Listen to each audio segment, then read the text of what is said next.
അടി. ആദ്യം ആ ബെല്ലൈക്കൺ തൊട്ടാലേ നിങ്ങൾക്ക് മണി കിട്ടുള്ളൂ. അതിനെ പിടിച്ചങ്ങ് അടിക്കണം ഫ്രണ്ട്സ്. അപ്പോൾ ബൈ ബൈ.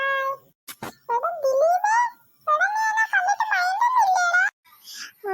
ഹായ് ഡാനോ, എങ്ങനെയുണ്ട്? എങ്ങനെയുണ്ടെന്ന് നിന്റെ കണ്ണുണ്ട് എന്നിട്ട് എങ്ങനെയുണ്ടെന്ന്?